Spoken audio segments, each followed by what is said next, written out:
So 91st amendment act 2003 படி பார்த்தீங்கன்னா இந்தியாவோட அதாவது லோக்சபாவும் சரி, அதே நேரத்தில் எந்த ஒரு அசம்பிளி ஸ்டேட்டாக இருந்தாலும் சரி, அவங்களோட ஸ்ட்ரென்த்து அதாவது மினிஸ்டர்ஸோட ஸ்ட்ரென்த் பார்த்தீங்கன்னா 12% குறையாமலும் 15% 15% அதிகப்படுத்தாமலும் இருக்க வேண்டும். கரெக்டாக? ஸோ அந்த வகையில் தமிழ்நாட்டில் 35 மினிஸ்டர்ஸ் அப்படிங்கிறது அப்பாயின்மெண்ட் பண்ண முடியும். இன்றைக்கி விரிவாக்கம் செஞ்சுருக்கவங்க பார்த்தீங்கன்னா இதோட சேர்த்து மொத்தம் 33 மினிஸ்டர்ஸ் அப்படிங்கிறது அப்பாயின்மெண்ட் பண்ணியிருக்காங்க. கரெக்டாக?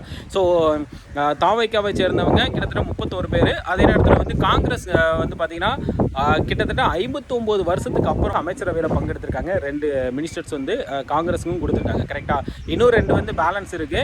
ஸோ ஆக மொத்தத்தில் தமிழ்நாட்டோட மினிஸ்டர் ஸ்ட்ரென்த் பார்த்தீங்கன்னா 35 வரைக்கும் இருக்கலாம். பட் இன்னைக்கு ரேட்டுக்கு 33 தான் இருக்குது. கரெக்டாக? ஸோ அதே நேரத்தில் மினிமம் பார்த்தீங்கன்னா 12%, அது 28 பேர் இருந்துக்கலாம் தமிழ்நாட்டில். கரெக்டாக?